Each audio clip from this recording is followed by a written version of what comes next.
ശൂന്യമായ മനസ്സോടെ ആവണി ഗണേശന്റെ വീട്ടിലേക്ക് നടന്നു. അവിടെ അവളെ വരവേറ്റത് നടക്കുന്ന സത്യങ്ങളായിരുന്നു. ആവണി ചെല്ലുമ്പോൾ പൂമുഖത്തെ ചാരുകസേരയിൽ അച്ചമ്മ കിടക്കുന്നു കണ്ടു.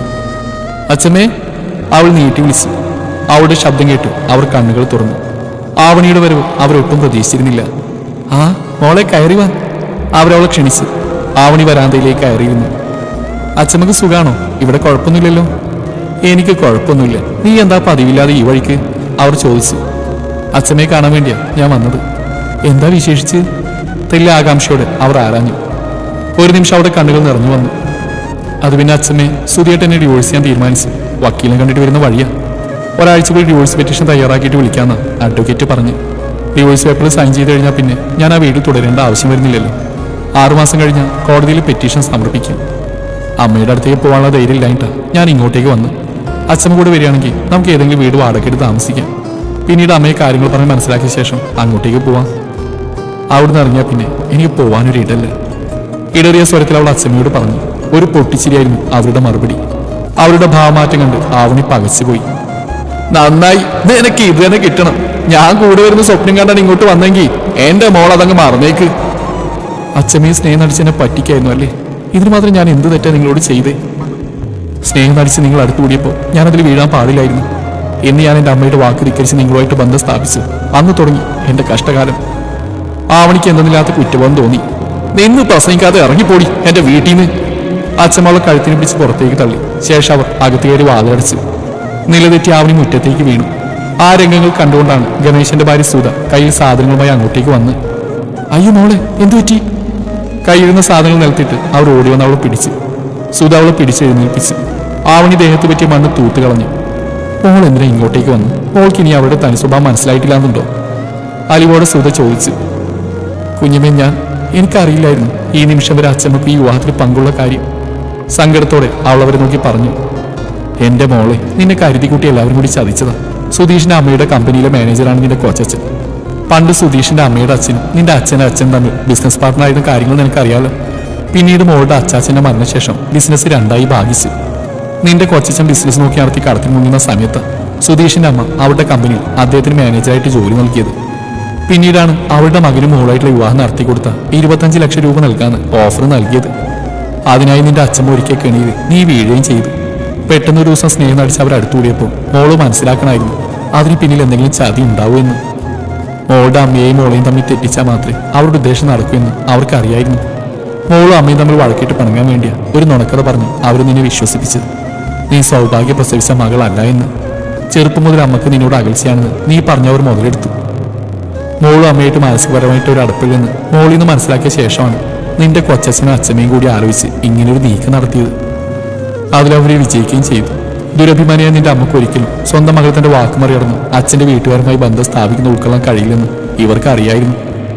അതിന്റെ പേരിൽ നിങ്ങൾ തമ്മിൽ വഴക്കാവുമ്പോൾ മോളും അമ്മയോട് ഞാൻ നിങ്ങളുടെ സ്വന്തം മകളല്ലല്ലോ എന്ന് ചോദിക്കുകയും ചെയ്ത പിന്നെ സൗഭാഗ്യമുള്ളതായിട്ട് പണക്കത്തിലാവുന്ന ഉറപ്പായിരുന്നു. കാര്യങ്ങൾ അതുപോലെ തന്നെ സംഭവിച്ചു. പിന്നെ എന്റെ മോളുടെ മുമ്പിൽ അച്ഛമ്മയും നിരന്തരം ദ്രോഹിക്കുന്ന മരുമകളായി ചിത്രീകരിച്ചുകൊണ്ട് ആ വീട്ടിൽ കയറിപ്പറ്റി. അതോടെ മോളുടെ അമ്മയുടെ ദേഷ്യം വർദ്ധിക്കുകയും ചെയ്തു. പിന്നെന്തൊക്കെയാണ് നടന്നതെന്ന് മോൾക്കും അറിയാവുന്നതല്ലേ. നിന്റെ കൊച്ചച്ഛനെ മുന്നിൽ നിർത്തി പിന്നിൽ കളിച്ച് നിന്റെ അച്ഛമ്മയായിരുന്നു. എല്ലാം പണത്തിന് വേണ്ടിയായിരുന്നു. പലപ്പോഴും മോളോട് സത്യങ്ങൾ തുറന്നു പറയാൻ ശ്രമിച്ചതായിരുന്നു. പക്ഷെ അതിനുള്ളൊരു അവസരം കിട്ടിയിരുന്നില്ല. എല്ലാവരും തീരുമാനിച്ച പോലെ നടന്നു. ഇനിയെങ്കിലും മോൾ അമ്മയെ മനസ്സിലാക്കാൻ ശ്രമിക്കണം. ഉണ്ടായ കാര്യങ്ങൾ തുറന്നു പറഞ്ഞ് അമ്മയോട് മാപ്പി ചോദിച്ച സൗഭാഗ്യം ഉറപ്പായിട്ട് നിന്നോട് ക്ഷമിക്കും. സ്വന്തം മകളെ തള്ളിപ്പറയാൻ ഒരമ്മക്കും കഴിയില്ല. എന്നും എപ്പോഴും താങ്ങായി അമ്മ മാത്രമേ ഉണ്ടാവൂ. സുധ പറഞ്ഞെല്ലാം കേട്ടു നിൽക്കാനേ ആവണിക്ക് കഴിഞ്ഞുള്ളൂ. തന്റെ ബുദ്ധിശൂന്യമായ പ്രവൃത്തി കൊണ്ടാണ് ഇതെല്ലാം സംഭവിച്ചതെന്ന് അവൾക്ക് മനസ്സിലായി. തന്റെ ജീവിതം നശിക്കാൻ കാരണം താൻ തന്നെയാണ്. ആരെയും കുറ്റം പറഞ്ഞിട്ട് കാര്യമില്ല. തെറ്റും ശരിയും തിരിച്ചറിയാനുള്ള വിവേകം തനിക്ക് ഇല്ലാതെ പോയി. എങ്കിൽ അവരുടെ ചതിക്കുഴിയിൽ വീഴില്ലായിരുന്നു. ആവണിക്ക് തന്നോട് തന്നെ വെറുപ്പ് തോന്നി. തന്റെ അമ്മ തന്നെയായിരുന്നു ശരിയെന്ന് അവൾക്ക് ഒന്നുകൂടെ ബോധ്യമായി. അച്ഛമ്മയുടെ വാക്കുകൾ വിശ്വസിച്ച് സ്വന്തം അമ്മയെ അന്യായിക്കേണ്ട നിമിഷത്തെ അവൾ മനസ്സാൽ ശപിച്ചു. അന്ന് അമ്മയോട് അതേ ചൊല്ലി വഴക്കിട്ടപ്പോൾ അമ്മയ്ക്ക് എന്തുമാത്രം വേദന തോന്നിക്കാണെന്ന് ഓർത്തപ്പോൾ അവളുടെ നെഞ്ച് നീറി പുകഞ്ഞു.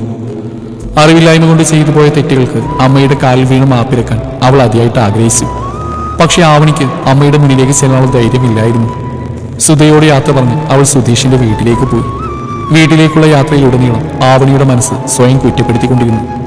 ട്രാഫിക് ബ്ലോക്ക് കാരണം നേരം വൈകിയാണ് ആവണി വീട്ടിലെത്തിയത്. ചെന്ന് കയറുമ്പോൾ ആവണി കണ്ടത് ഹാളിലെ സോഫയിലിരിക്കുന്ന ഗീതയെയാണ്. അരികിൽ സുരേന്ദ്രൻ ഉണ്ടായിരുന്നു. സുധീഷിന്റെ അമ്മയെ സുരേന്ദ്രൻ ഹോസ്പിറ്റലിൽ ഡിസ്ചാർജ് ചെയ്ത് വീട്ടിലേക്ക് കൂട്ടിക്കൊണ്ടുവന്നിരുന്നു. രോഗം ഏതാണ്ട് ഭേദമായിരുന്നു അവർക്ക്. ആവണി പ്രതീക്ഷിച്ച പോലെ ഗീതയുടെ ഭാഗത്തുനിന്ന് യാതൊരു ആക്രമണവും ഉണ്ടായില്ല. മോളെ എവിടെ പോയതാ? അവളെ കണ്ടത് സുരേന്ദ്രൻ ചോദിച്ചു. ഒരു നിമിഷം അയാളുടെ ചോദ്യത്തിന് മുമ്പിൽ ആവണിക്ക് ഉത്തരം മുട്ടി. സുധീഷിനെ ഡിവോഴ്സ് ചെയ്യാൻ തീരുമാനിച്ച അച്ഛൻ അഡ്വക്കിനെ കണ്ടിട്ട് മടങ്ങി വരുന്ന വഴി ഞാൻ അച്ഛമ്മയെ കാണാൻ ഇറങ്ങി. അവരും കൂടി ചേർന്നുള്ള ഒത്തുകളിയായിരുന്നു ഈ വിവാഹം. അവൾ നടന്ന കാര്യങ്ങൾ അച്ഛനോട് പറഞ്ഞു. എല്ലാം കേട്ടുകൊണ്ട് സുധിയുടെ അമ്മയും നിശബ്ദം ഇരുന്നു. മോളെ കേട്ടത് ഉൾക്കൊള്ളാൻ കഴിയാതെ അയാൾ വിളിച്ച്, ഞാൻ പറഞ്ഞ സത്യമാണ് അച്ഛൻ. ഇനി അധിക ദിവസം ഞാൻ ഈ വീട്ടിലുണ്ടാവില്ല. ഡിവോഴ്സ് പേപ്പറിൽ സൈൻ ചെയ്ത് കൊടുത്തു കഴിഞ്ഞാൽ പിന്നെ ഞാൻ ഈ വീട് വിട്ടിറങ്ങും. എടുത്തു ചാടി ഒരു തീരുമാനം എടുക്കണം മോളെ. നന്നായിട്ട് ആലോചിച്ചിട്ട് പോരെ. അച്ഛൻ സുധിയേട്ടൻ ക്ഷമിക്കാൻ തയ്യാറ്. എല്ലാം മറക്കാൻ ഞാൻ ഒരുക്കാണെന്ന് അറിയിച്ചതുവാ. അപ്പൊ സുധിയേട്ടൻ തന്നെയാണ് എന്നോട് ഡിവോഴ്സ് ആവശ്യപ്പെട്ടത്. അവന് ഞാൻ പറഞ്ഞ് മനസ്സിലാക്കിക്കൊള്ളാം മോളെ. വേണ്ട അച്ഛൻ, ഇനി അതിന്റെ ആവശ്യമില്ല. എല്ലാം സുധിയേട്ടൻ തീരുമാനിച്ച് ഉറപ്പിച്ചു കഴിഞ്ഞു. ഞാൻ ഇതിനോട് പൊരുത്തപ്പെട്ട് കഴിഞ്ഞു. ആവണി ഗീതയുടെ അടുത്തേക്ക് ചെന്നു. അമ്മയെ ഞാൻ വേദനിപ്പിച്ചെങ്കിൽ മാപ്പാക്കണം. എന്തെങ്കിലും തെറ്റെന്റെ ഭാഗത്തുനിന്ന് ഉണ്ടായിട്ടുണ്ടെങ്കിൽ അമ്മയോട് ക്ഷമിക്കണം. അവൾ അവരുടെ കരം കവർന്നു. അതുവരെ നിശബ്ദമായിരുന്ന ഗീത പെട്ടെന്നാണ് പൊട്ടിക്കരഞ്ഞത്. അവരവളെ തന്നോട് ചേർത്ത് പിടിച്ചു. അമ്മയോട് മോൾ ക്ഷമിക്കുക. എല്ലാം എന്റെ തെറ്റായിരുന്നു. ഇത്രയും വർഷം ഒരു പ്രാന്തിയെ പോലെയാണ് ഞാൻ കഴിഞ്ഞത്. ഇത്രയും ദ്രോഹങ്ങൾ ഞാൻ മോളോടും ശ്രീനേട്ടനോടും ചെയ്തിട്ടും അതൊന്നും മനസ്സിൽ വെക്കാതെ മോൾ അമ്മയോട് ക്ഷമിച്ചെന്നെ മോളുടെ നല്ല മനസ്സുണ്ട്. ഞാൻ ഇന്ന് ഇത്രയും മാറിയെങ്കിൽ അതിന് കാരണം ആവണി മോള് മാത്രം. ഞാനാ മോളോട് ചെയ്ത തെറ്റിന് മാപ്പ് ചോദിക്കേണ്ടത്. ആവണി വിശ്വാസം വരാതെ അവരെ നോക്കി. സംശയം വേണ്ട മോളെ, ഈ ഏറ്റുപറച്ചില് ആത്മാർത്ഥമായി തന്നെയാ, സുരേന്ദ്രൻ പറഞ്ഞു.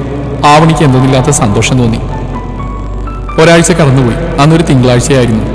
രാവിലെ കമ്പനിയിൽ ഫയൽ നോക്കിയിരിക്കുമ്പോഴായിരുന്നു സുധീഷിന് അഡ്വക്കേറ്റ് ഹരിശങ്കറിന്റെ കോൾ വന്ന്. പെറ്റീഷൻ തയ്യാറാക്കി വെച്ചിട്ടുണ്ടെന്ന് അഡ്വക്കേറ്റ് സുധീഷിനെ അറിയിച്ചു. വൈകുന്നേരം കമ്പനിയിൽ നിന്നിറങ്ങിയ സുധീഷ് ഹരിശങ്കറിനെ കണ്ട് പെറ്റീഷൻ വാങ്ങിയ ശേഷമാണ് വീട്ടിലേക്ക് പോയത്. രാത്രി അത്താഴം കഴിച്ചു കഴിഞ്ഞ സമയത്താണ് സുധീഷ് ആവണിയോട് ഡിവോഴ്സ് പെറ്റീഷൻ തയ്യാറാക്കിയിട്ട് കാര്യം അറിയിച്ചത്. സുധീഷ് അഡ്വക്കേറ്റ് നൽകിയ പെറ്റീഷൻ സൈൻ ചെയ്യാൻ വേണ്ടി ആവണി കൊടുത്തു. അവൾ അവന്റെ കയ്യിൽ നിന്ന് അത് വാങ്ങി മറിച്ചു നോക്കി. സുധീഷ് അതിൽ നേരത്തെ തന്നെ ഒപ്പുവെച്ചിരിക്കുന്ന അവൾ കണ്ടു. ആവണിയും അതിൽ സൈൻ ചെയ്ത് കൊടുത്തു. എല്ലാം കണ്ടുകൊണ്ട് സുരേന്ദ്രനും ഗീതയും ഹാളിൽ നിൽക്കുന്നുണ്ടായിരുന്നു.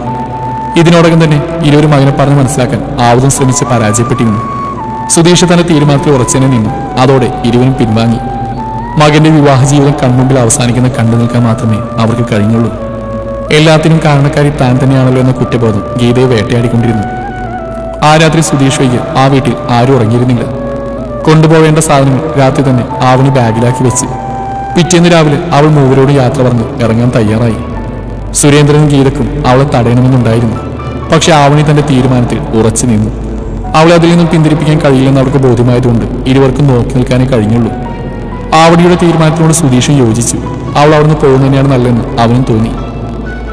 ഇനി നമുക്ക് കോടതിയിൽ കാണാൻ സുധിയേട്ട, ഞാൻ ഇറങ്ങട്ടെ? ആവണി അവനോട് ചോദിച്ചു. ഇത് 5 ലക്ഷം രൂപയുടെ ചെക്കാണ്. ഞാൻ കാരണം നിന്റെ ജീവൻ നശിച്ചു നീ എപ്പോഴും പറയുന്നല്ലേ. നഷ്ടപരിഹാരമായിട്ട് വെച്ചോളൂ. സുധീഷ് എഴുതിയപ്പോഴത്തെ ചെക്ക് ലീഫ് അവളുടെ ഉള്ളങ്കയിൽ വെച്ച് കൊടുത്തു. അവൾ ഒരു നിമിഷം അതിലേക്ക് നോക്കി. ശേഷം അത് വലിച്ചു കയറി എറിഞ്ഞു.